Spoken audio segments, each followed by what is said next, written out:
Oi, gente, tudo bem? Hoje a gente vai estar falando sobre, como eu disse na última aula, sobre anestesia e analgesia, tá?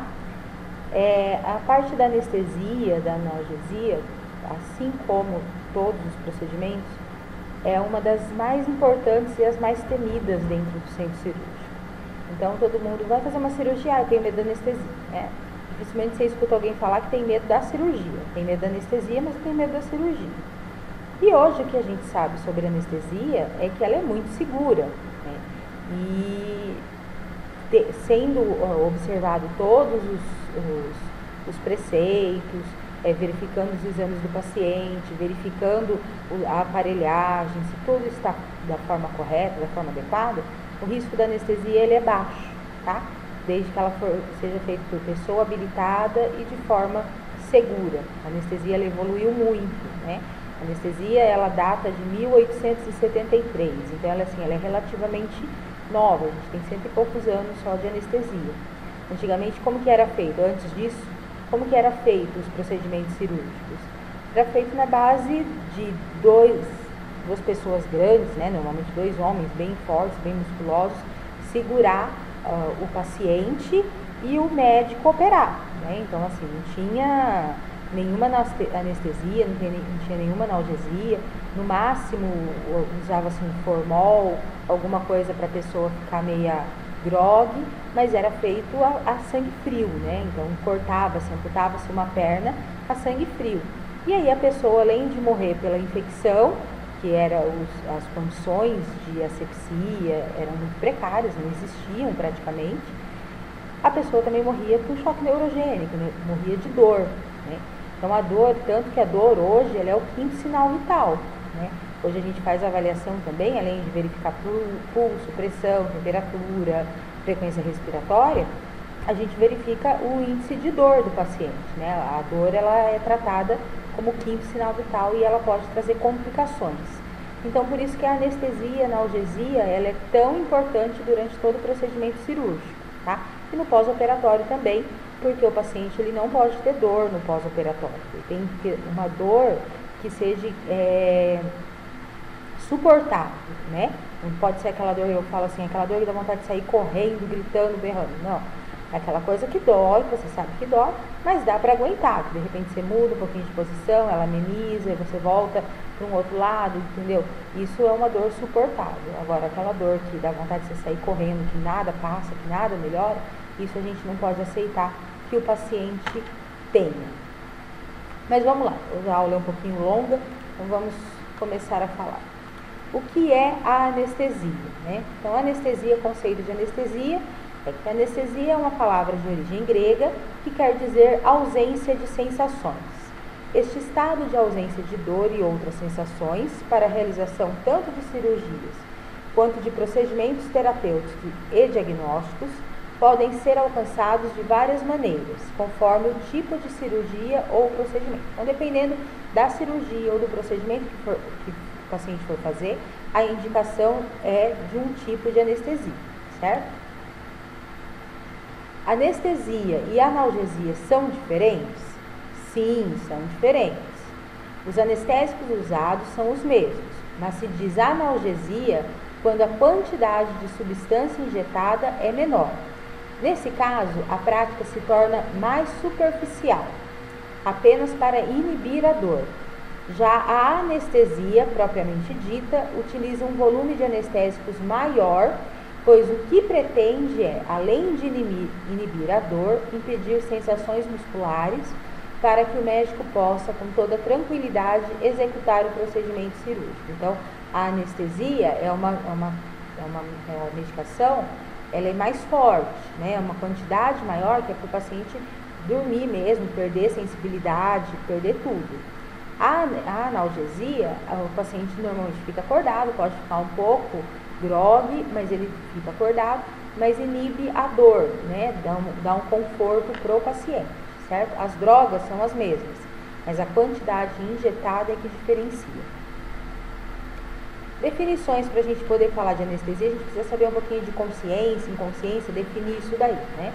Então, consciência é estar ciente sobre você e sobre o seu ambiente. Inconsciência é quando você não está ciente completa ou parcialmente sobre você ou sobre seu ambiente, ou não responde aos estímulos sensoriais. Sedação consciente é causada quando um anestesiologista, deixa eu ver aqui o que está acontecendo que alterou aqui o nosso quadro. Sedação consciente é causada quando um anestesiologista administra medicamentos depressores e ou analgésicos além da anestesia durante uma cirurgia. A consciência é deprimida e você pode dormir, mas não está consciente.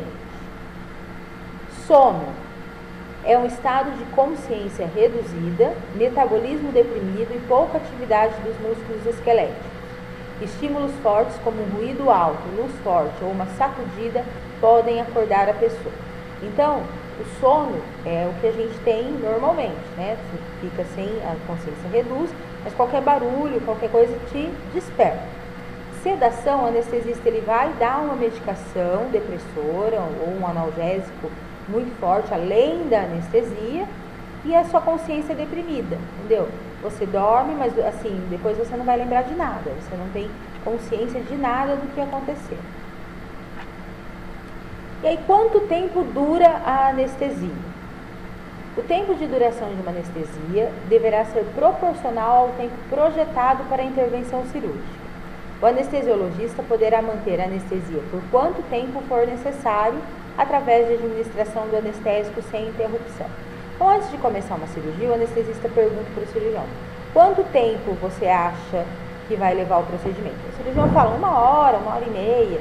Então, o anestesista, lógico que não vai fazer a anestesia para 1 hora e meia, faz para 2 horas, né? Ele sempre tem que ter um período de janela aí, né? Um período de segurança para poder dar o anestésico para o paciente. Quando é uma anestesia geral, isso daí é bem mais fácil de se controlar, porque na anestesia geral o anestesista vai aplicando tanto a medicação endovenosa quanto a anestesia inalatória. Ele vai ali, tá ali junto, ele vai, aumenta, diminui, tá acabando, então ele já começa a diminuir as drogas para despertar o paciente, então é mais controlado. Mas agora numa RAC, numa peridural, como que ele vai fazer depois?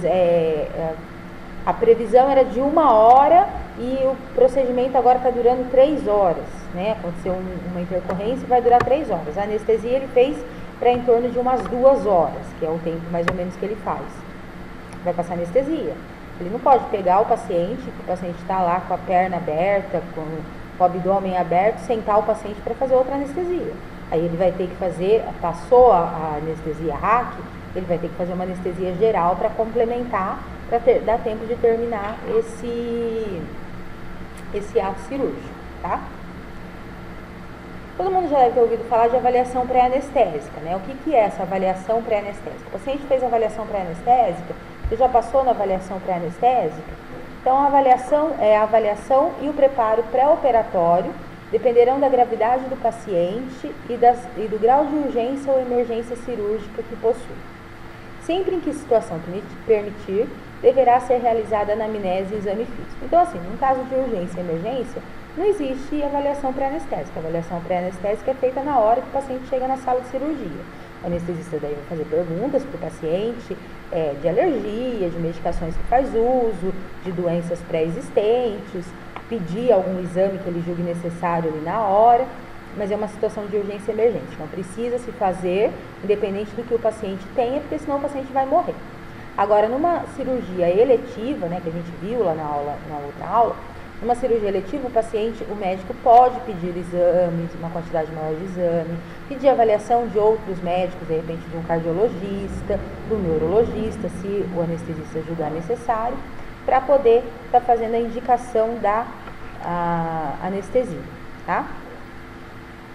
Então, aqui, ó, na anamnese, deixa eu voltar aqui só para ver se ele arruma. Eu não sei porque que ele está dando esse na hora de passar, mas vamos lá, a gente vai se ajeitando aqui. Na anamnese, são úteis as informações referentes às enfermidades que o doente possui, suas patologias associadas, os medicamentos em uso, a experiência anestésica prévia, a alergia a drogas, tempo de jejum e tipo de alimento ingerido na última refeição. No exame físico principal, atenção, deve ser dada a avaliação da via respiratória, da ventilação, situação hemodinâmica e nível de consciência. Então, o anestesista vai perguntar medicamentos que usa, se teve algum problema em anestesia anterior, se faz uso de alguma droga, se tem alergia a alguma medicação, o que comeu, quando comeu, o tempo, né, que comeu, e ver se tem algum problema, principalmente da parte respiratória, que é a parte respiratória e cardíaca são as partes que podem ter mais complicações durante a anestesia, tá? Então é onde o anestesista vai se atentar mais. Exames complementares. Ele pode solicitar eletrocardiograma, radiografia de tórax, hematócrito, hemoglobina, estudos de coagulação, por exemplo, as plaquetas, química sanguínea, sódio, potássio, glicose, gasometria arterial. E aí o que a gente orienta para o paciente, né, para ele poder receber a anestesia, né? Então, não comer nem beber água nas últimas 8 horas que antecedem o procedimento. Relate ao anestesiologista todos os medicamentos que você tomou ou toma regularmente e aqueles que você tem alergia. Não use cosméticos e produtos de beleza no dia do procedimento.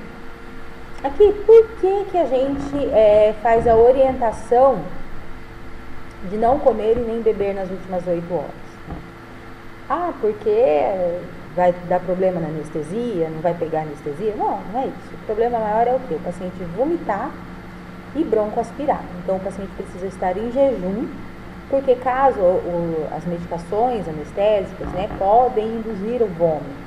E até mesmo o jejum prolongado às vezes induz. Mas morfina, essas medicações mais pesadas para dor, elas têm como efeito colateral o vômito. Então, se o paciente vomitar e não tem nada no estômago, e ele broncoaspirar, a chance dele fazer uma pneumonia aspirativa é bem menor. Agora, se ele acabou de comer um pão e vomita, a chance que ele tem é de broncoaspirar esse pão, e aí ele foi lá para fazer uma hérnia. E ele não morre porque ele tinha hérnia, ele morre porque ele broncoaspirou. Então, o problema do jejum é esse, para evitar que o paciente broncoaspire, tá? Isso eu acho que eu já tinha comentado até com vocês em outra aula sobre o problema de broncoaspirar, quando a gente falou de urgência e emergência. Outra indicação que a gente faz: não use joias, bijuterias, perucas e objetos desnecessários. Por que usar joia, bijuteria, peruca? Porque isso daqui é mais pelo bisturi elétrico, não é pela anestesia, tá? Eu tô com uma corrente, a anestesia não vai pegar, a anestesia vai ter reação por causa da corrente? Não, mas o bisturi elétrico vai me queimar se eu tiver com a corrente. Não mastigue goma de mascar antes da cirurgia, elas provocam aumento de ar e de suco dentro do estômago, o que pode causar vômitos após a cirurgia ou até mesmo durante a cirurgia. Evite fumar pelo menos 15 dias da operação ou reduza a quantidade.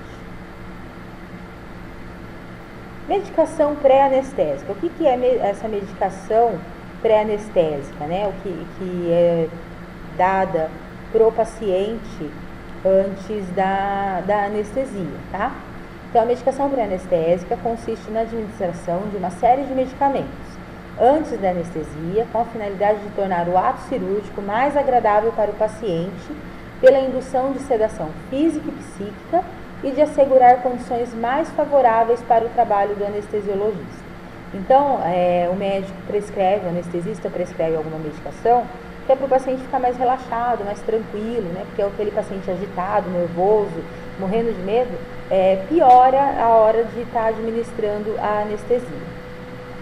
E aí, quais são as finalidades da medicação pré-anestésica? Então, redução da ansiedade, sedação, amnésia, o paciente, dependendo da medicação que ele tomar, ele não lembra nem a hora que ele foi para o centro cirúrgico, nem a hora que acabou a cirurgia, tá? Analgesia, então a medicação ela também já serve para fazer uma analgesia no paciente. Redução das secreções das vias aéreas, prevenção de respostas a reflexos autonômicos, com redução do volume do conteúdo gasto e aumento do seu pH. Efeito antiemético, então, né, evita vômitos. Redução das necessidades de anestésicos, porque o paciente está mais tranquilo, precisa de menos medicação. Facilitação de indução suave da anestesia e profilaxia de reações alérgicas. E aí, como que são divididas? Quais são as medicações pré-anestésicas? Então, nós temos Depressores do sistema nervoso central, que são os hipnóticos, né, que induzem o sono, então fenobarbital, pentobarbital. Tranquilizantes menores ou sedativos, então que fazem sedação e hipnose, diazepam e midazolam. Tranquilizantes maiores ou neuropiléticos, que fazem sedação psíquica e motora e diminuição da agitação. Então nós temos a levomepromazina, Meusine, a prometazina, que é o Fenergan, a clorpromazina, que é o ampliquetil, e o droperidol. E aí nós temos também os hipoanalgésicos, que têm efeito hipnótico e de analgesia. Então a gente tem a morfina, a petidina, que é a dolantina ou demerol, e o 4-anilo de piperidinas, que é o fentanil. Nós temos os psicodislépticos, que induzem alteração do psiquismo, que é a ketamina, ketalar. E não depressores do sistema nervoso central, a atropina. De todos esses daqui, qual que a gente mais usa como medicação pré-anestésica?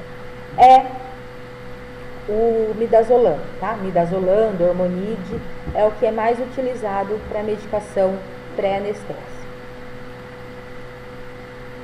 E aí a gente vai falar um pouquinho dos tipos de anestesia, né? Quais são os tipos de anestesia que nós temos? Então nós temos anestesia geral, anestesia local, anestesia regional, que é raquidiana e peridural, e a sedação.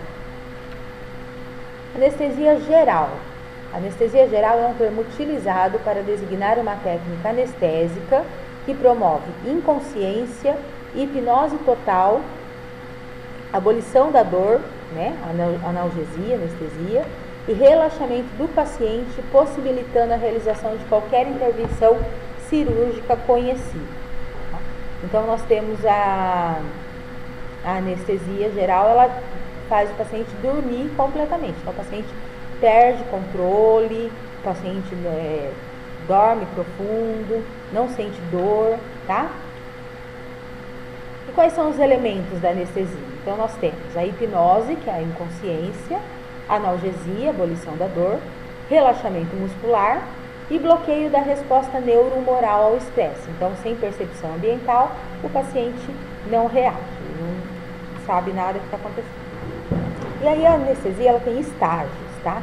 Então, o estágio 1, que é a fase de analgesia. Então, a administração de anestésico até a perda da consciência. Estágio 2, fase de excitação. Perda de consciência ao início padrão respiratório rítmico. Estágio 3, anestesia cirúrgica. E estágio 4, fase de parada respiratória. Então, o que é esses estágios? Então, assim, estágio 1, a hora que o anestesista vai começar a fazer a anestesia geral, a gente fala que ele está induzindo a anestesia, tá? Então, quando vocês estiverem em estágio, vocês vão ouvir essa palavra. A anestesista vai começar a induzir. Vai começar a induzir é o quê? Vai começar a fazer a anestesia. É aquele momento que ele coloca a máscara no rosto do paciente, que começa a injetar as drogas no paciente, o paciente começa a perder a consciência, né? Então, é o estágio 1. Estágio 2, o paciente já perdeu a consciência e ele começa a perder o padrão respiratório, ele já não consegue mais respirar sozinho. O anestesista que tem que começar a fazer a ventilação com o carrinho de anestesia. Estágio 3, o paciente já está pronto, né? Já está entrando no platô anestésico que a gente quer. E na 4 é a hora que o paciente já perde todos os sentidos dele, ele não consegue mais manter nada, então ele não respira mais sozinho, ele precisa sim do ventilador mecânico, que é o carrinho de anestesia, para fazer a ventilação. Se deixar ele sem o carrinho, ele tem uma parada respiratória, porque ele está tão anestesiado, né, está tão rebaixado todos os sentidos dele, que ele já não consegue mais respirar sozinho. E aí a gente precisa para as fases da anestesia geral. Avaliação e medicação pré-anestésica, então indução, manutenção, recuperação anestésica e recuperação do pós-anestésico.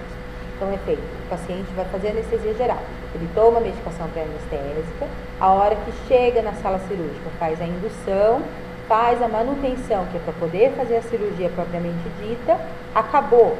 Precisa acordar esse paciente em sala, a hora que ele acorda em sala, ele vai fazer a recuperação depois lá na RPA, na sala de recuperação pós-anestésica, até todos os sentidos dele, o organismo dele ter voltado aos padrões normais diante da anestesia, tá?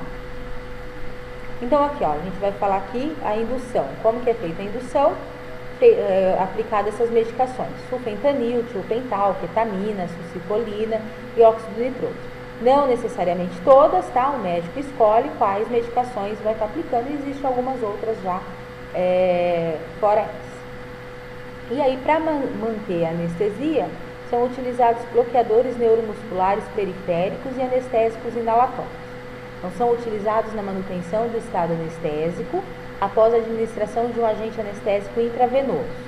Não causam depressão respiratória pós-operatória por serem rapidamente eliminados pelo organismo. Então, toda vez que o médico vai ver qual medicação que ele vai dar, ele tem que saber realmente o tempo da anestesia, porque a hora que acabar, o paciente tem que eliminar todo aquele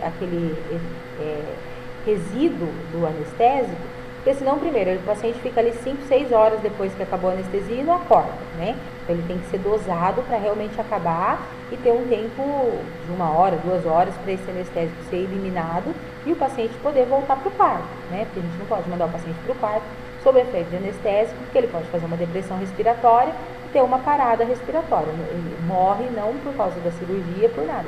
Morre porque acaba fazendo uma parada respiratória se a quantidade de anestésico aplicada for grande e depois no pós-operatório ninguém observar isso.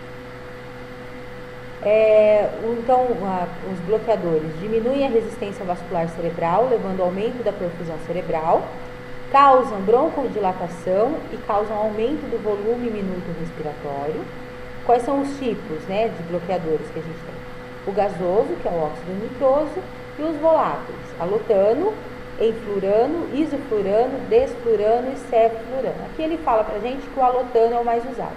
Na verdade, o alotano é o mais em conta, né? Então ele acaba sendo mais usado por isso. Mas o mais seguro, e que hoje os hospitais estão optando, as equipes de anestesia estão optando por usar, é o ceflurano, principalmente para criança, tá? O ceflurano ele tem uma maior segurança para anestesia na criança. E aí, como que é aplicado, né? Eu já falei um pouquinho aqui para vocês como que é aplicado. Então, através de uma máscara inalatória, que o paciente respira ar com medicamentos anestésicos vaporizados. Ao mesmo tempo, outros medicamentos relaxantes são infundidos por via endovenosa. Quando o paciente já estiver dormindo, é feita a intubação do paciente. O paciente só é intubado depois que dorme. Qual que é a indicação da anestesia geral? Então, geralmente em procedimentos de longa duração, ou em situações onde a condição do paciente exige mais cuidados, como pessoas muito ansiosas, obesos, crianças, porque, como eu já falei também, na anestesia geral, o médico tem um controle maior, então ele consegue fazer o quê? Precisa que sobe a pressão. Como o paciente está completamente dependente dele, ele vai lá, ele faz droga, sobe a pressão. Preciso que abaixe a pressão, ele faz droga, abaixa a pressão. Preciso que respira mais profundo, ele vai lá, faz o paciente respirar mais profundo. Mais superficial, relaxa o paciente. Então, o paciente está ali completamente a critério do anestesista, né? Então, o anestesista consegue, por meio de medicações, por meio de manobras, regular todo o centro desse paciente, todo o centro cardiológico, o centro respiratório do paciente. Então, é muito mais fácil do anestesista ter o controle desse paciente. Eles costumam dizer assim: na anestesia RA que a gente faz, depois, se der alguma coisa errada, não tem como você tirar. Na geral, quem manda sou eu, né? Eu, anestesista, que mando, porque o que eu falar para ser feito aqui vai ser feito. Então, ele tem uma segurança maior, ele consegue ter o paciente mais na mão dele, tá? Então, assim, todo mundo tem muito medo da anestesia geral. Eu, particularmente, eu prefiro a anestesia geral. Anestesia local corresponde ao bloqueio reversível da condução nervosa, determinando perda das sensações sem alteração do nível de consciência. Reversibilidade de efeito é a principal característica que diferencia anestésicos locais de agentes neurolíticos como o fenol e o álcool, tá? Então, o anestésico local é aquele que a gente já vê fazer em suturas, né? Aquele que faz só o anestésico no local que vai ser feito a cirurgia, o procedimento. Então, a anestesia local envolve o entorpecimento de uma pequena área na pele onde a incisão será feita. Quando utilizado sozinho, esse tipo de anestesia possui o menor número de riscos. Os anestésicos locais bloqueiam os impulsos do nervo, diminuindo a permeabilidade das membranas do nervo para os íons de sódio. Existem vários tipos de anestésicos locais que diferem na absorção, toxicidade e duração da ação. Tá? Então aqui a gente vai estar vendo os tipos de anestésicos que a gente tem locais. Né? Então eu tenho de curta duração a procaína e a clorprocaína. Duração média, lidocaína, mepivacaína e prilocaína. E longa duração, tetracaína, ropivacaína, bupivacaína e etidocaína. Então, dependendo do procedimento que vai ser feito, o médico escolhe qual tipo de anestésico ele vai estar solicitando para você. Como que é aplicado uma anestesia local? Então, o medicamento anestésico é aplicado sobre a pele, formando uma barreira em volta da área a ser operada, ou em um pouco mais profundamente, perto de pequenos nervos situados em locais estratégicos, né, para se fazer o procedimento. A indicação: essa anestesia é empregada em cirurgias de superfície, de porte pequeno ou médio, para procedimentos que envolvem pequenas áreas. Então, pequenas cirurgias, né? Então, vai tirar uma verruga, vai dar um ponto, que é coisa superficial de pele, então usa-se anestesia local. E agora vamos falar da anestesia regional. A anestesia regional é realizada com a administração de medicamentos em apenas algumas áreas do corpo. Então aqui a gente vai estar falando da RAC, da pele, dos bloqueios, tá? Quais são os tipos? Então nós temos bloqueios tronculares. Um determinado nervo é bloqueado através da deposição de anestésico local sobre ele. Algumas anestesias para odontologia são bloqueios tronculares. Bloqueios de plexo. Bloqueamos um conjunto de nervos responsáveis pela sensibilidade de uma determinada área. Como, por exemplo, podemos citar os diferentes bloqueios do plexo braquial, utilizados em cirurgias do membro superior, ombro, braço, cotovelo, antebraço e mão. Então, o médico vai fazer uma cirurgia no braço do paciente. Ele não precisa fazer uma anestesia geral no paciente para poder estar fazendo a cirurgia. Ele faz um bloqueio de plexo, então ele faz um bloqueio, né? Ele vai pegar o nervo do plexo do paciente aqui nessa região, mais ou menos, vai fazer os anestésicos direto no nervo e aí esse braço todo vai ficar amortecido. O paciente não sente nada no braço. Dá o tempo do médico fazer a cirurgia e o paciente depois já vai ter até menos dor devido ao bloqueio que foi feito. Aí nós temos também os bloqueios espinhais. Então, neste caso, os anestésicos locais são utilizados a fim de bloquear a passagem do impulso doloroso pela medula espinhal. As técnicas utilizadas são a raquianestesia e a peridural. Aí aqui a gente vai ver, ó, bloqueios de plexo. Acho que está sobrepondo imagem. Se tiver, depois a gente vê como que fica, tá? Bloqueios de plexo. Então, é aquilo que eu falei, ó, a pessoa recebe uma anestesia local, aqui na região cervical, o médico faz a punção através de uma agulha específica, então ele pega o feixe de nervo, ó, tá vendo aqui? E aí, a hora que ele acha o nervo, o paciente vai ter como se fosse um choque, né? E aí ele sabe que ele está no local certo, e aí ele injeta o anestésico, então o paciente fica aqui, ó, com esse braço todinho anestesiado. Aí nós temos o bloqueio espinhal, né? Denomina-se anestesia espinhal ao procedimento anestésico realizado com o objetivo de bloquear os estímulos dolorosos que são conduzidos através da medula espinhal. Basicamente, podemos fazer isso através de duas técnicas anestésicas, a raquianestesia e a peridurante, e sua variante, a caudal. A medula espinhal é parte do sistema nervoso central, ocupando o canal vertebral da coluna. É da medula espinhal que emergem quase todos os nervos responsáveis pela nossa sensibilidade, tátil, térmica, dolorosa e pela motricidade voluntária dos nervos. Então, a partir da medula é que saem os nervos e que a gente tem sensação de quente, frio, de dor e que faz a movimentação desses membros, tá? Então, a medula espinhal é envolvida pelas meninges. As meninges são membranas que revestem todo o sistema nervoso central, então do encéfalo, do cérebro, até o final da medula espinhal. São essas membranas que delimitam o espaço epidural ou peridural e subaracnóide, importantes para que possamos entender como são realizadas as anestesias espinhais e as diferenças entre elas. São 3 as meninges: a pia mater, que está em contato mais íntimo com a medula, a aracnoide, localizada entre a pia mater e a dura mater, e a dura mater, que é a mais externa e mais espessa. Então, nós temos 3 camadas que protegem a medula. Então, pia mater, aracnoide e dura mater, certo? Então, essa pia mater, primeiro em contato com a medula. Na sequência, a aracnoide, e depois vem aqui a última, a dura mater. Tá? Então, nós temos que lembrar disso para poder entender qual é a diferença entre peridural e raquianestesia, tá?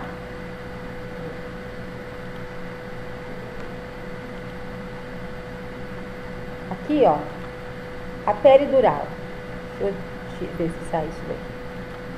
Não sai.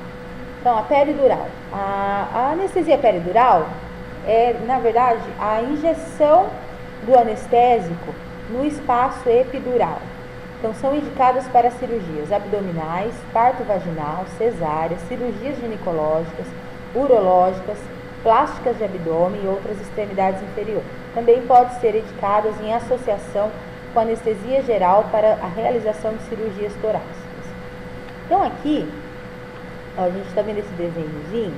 O médico, entre uma vértebra e outra, ele faz a punção, né? Introduz uma agulha, ela é tão fina quanto um fio de cabelo, ela é bem fininha a agulha, introduz a agulha e chega no espaço epidural, tá? Que é o espaço entre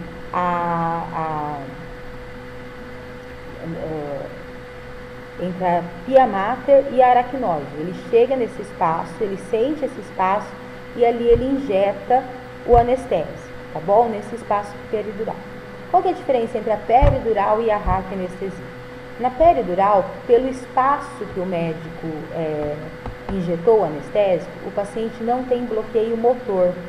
Portanto, tanto que a gente vê que quando a paciente que está em trabalho de parto, que ela quer fazer analgesia, qual é a anestesia que é feita? É a peridural. Porque o médico vai injetando anestésico, porque fica um catéter daí na coluna do paciente, e ele vai injetando anestésico só para ir controlando a dor da paciente. A paciente perde a dor, mas ela não perde os movimentos. Então a paciente anda, só que ela não tem dor nenhuma. Então, para fazer algum procedimento, ele faz a peridural, o paciente ele não vai sentir pegar, ele não vai sentir dor, ele não vai sentir cortar, mas ele consegue mexer, tá? Ele mexe a perna normalmente. Já na raquianestesia, que a gente denomina, eu vou passar aqui para a gente entender. Então, ó, raquianestesia é o bloqueio subaracnóide. A anestesia que resulta da deposição de anestésico local dentro do espaço subaracnóide. Ocorre bloqueio nervoso reversível das raízes anteriores e posteriores, dos gânglios das raízes posteriores e das partes da medula, advindo perda da atividade autônoma, sensitiva e motora. São indicadas para cirurgias de abdômen e extremidades inferiores, inclusive para cirurgias obstétricas, parto vaginal e cesariana. Então, assim, ó, na RAC, para vocês entenderem a diferença entre uma e outra, tá? Porque aqui a gente fala muito em termos e às vezes complica. Basicamente é o quê? Peridural, o paciente perde a sensibilidade, então ele não sente dor, tá? Às vezes ele sente que tem alguma coisa encostando nele, mas ele não consegue diferenciar o que é. Ele não consegue dizer se está frio, se está quente, nada disso. Ele perde dor e calor, tá? A sensibilidade térmica. Mas ele não perde a parte motora. Então ele consegue mexer a perna, ele consegue chutar, ele consegue até andar, se for preciso. Na RAC, o paciente perde todas as sensibilidades. Então ele não sente dor, ele não sente toque, ele não sente se está quente, se está frio, e ele não anda, tá? Então fica bloqueado a parte motora, ele não consegue levantar a perna. Você pede para o paciente, levanta a perna, ele não levanta, aí ele não consegue levantar a perna. Todas essas anestesias que eu falei até aqui, a RAC, a peridural, elas são determinadas para alguns tipos de cirurgia. E como que eu sei então que vai ser uma RAC, que vai ser uma peridural, que vai ser uma anestesia geral? Quem decide é o anestesista. Anestesia geral pode ser para qualquer tipo de cirurgia. RAC e peridural são para cirurgias que são realizadas, a gente coloca assim, para baixo do umbigo. Então, se é para baixo do umbigo, pode ser RAC ou peridural. Peridural hoje é pouco utilizada, tá? A gente utiliza em larga escala a RAC anestesia. Então, abaixo do umbigo, RAC ou peridural, que vai amortecer da cintura para baixo. Então, tudo que for da cintura para baixo de cirurgia, o anestesista pode optar por fazer a RAC. Cintura para cima, anestesia geral ou bloqueio de plexo, certo? Só para vocês terem uma noção do que tipo, como que ele escolhe a anestesia. Então, aqui, ó, só para a gente ver, tá, a diferença entre um e outro, ó, aqui é da peridural. Né? Então, o anestésico é injetado no espaço peridural, camada de gordura anterior à dura mater, membrana que envolve a medula vertebral. Então, aqui, ó, vamos lá, pra gente pegar. Peridural, antes da dura mater, é diferente do que eu falei lá do outro lado. Antes da dura mater, tá? Então, a dura mater é a primeira camada. Então, a hora que ele chega na dura mater, ele injeta o anestésico, por isso que o paciente não perde a parte motora. Na RAC, ele ultrapassa a dura mater, a agulha ultrapassa a dura mater, tá? Não atinge a medula, aí ele deposita o anestésico aqui nessa região, tá bom? Então, peridural não ultrapassa a dura mater. RAC anestesia ultrapassa a dura mater, só para vocês entenderem. Aí vamos falar de sedação. Sedação, alguns medicamentos que em grandes doses produzem anestesia geral, em baixas doses podem ser usados para produzir sedação ou sono crepuscular. A sedação pode ser administrada de várias formas. Um exemplo comum de gás anestésico utilizado para sedação é o óxido nitroso, ou gás do riso. Ele costuma ser utilizado em consultórios dentários para pacientes com pânico de dentista. Medicamentos de sedação líquidos são administrados através de injeção, mas alguns podem ser administrados oralmente. A rota oral é particularmente útil para a sedação de crianças que não gostam de injeções. Então, o médico pode, as mesmas drogas que ele usa para fazer anestesia geral, em dose menor, ela faz o efeito só de sedação. E o que a gente precisa monitorizar no paciente anestesiado? Então, precisa monitorizar o sistema cardiovascular, né? A ausculta cardíaca, pressão arterial, pressão pulmonar, se for necessário, ecocardiograma, pressão venosa central, que reflete o equilíbrio entre o volume sanguíneo, a capacitância venosa e a função cardíaca direita e, de maneira indireta, a função ventricular esquerda, tá? Indivíduos com função cardíaca normal. Também é útil para administração rápida de líquidos, inserção de catéter de artéria pulmonar e de marca-passo intravenoso, e infusão de outras substâncias de acordo com a necessidade dos procedimentos. Então, a pressão venosa central, ele passa um catéter que vai direto no átrio direito do paciente e ali ele consegue verificar quanto que está a pressão direto ali no átrio, consegue administrar medicações se for necessário, daí já é um acesso central, né, está dentro do coração, então a resposta às medicações com esse acesso é bem mais rápida. Sistema respiratório, então o circuito respiratório medem especificamente oxigênio na mistura inalada, vias aéreas, precisa fazer monitorização contínua do oxigênio, né? A monitorização do oxigênio no sangue arterial pode ser feita pelos seguintes métodos: oximetria de pulso, que é o oxímetro, que a gente verifica lá quanto que está, gasometria arterial, o médico colhe o sangue do paciente e manda para o laboratório, tá? Monitorização de oxigênio transcutâneo, que mede a pressão parcial do oxigênio, que se difunde livremente através da pele intacta e aquecida. Gasometria arterial, que eu já falei. E monitorização da ventilação. A ventilação é normalmente monitorizada pela observação da expansão do tórax, ajuste do volume corrente e a frequência respiratória. O carrinho de anestesia tem todos esses parâmetros, que a hora que o paciente está respirando, o anestesista consegue controlar. Isso daqui não faz parte da competência do técnico, nem do enfermeiro, é parte da competência do anestesista. Estou passando para vocês saberem como que é feita essa monitorização, tá? E aí, agora na próxima aula, a gente vai estar falando sobre recuperação pós-anestésica, tá bom? Que é o complemento. Então, a gente fez anestesia no paciente, acabou o procedimento cirúrgico, e aí, como que faz? O que a gente faz com esse paciente lá no centro cirúrgico? Como que esse paciente é liberado para voltar para o quarto? Quais são os critérios que tem que ser avaliado? Quais são os cuidados de enfermagem que a gente tem que ter com esse paciente?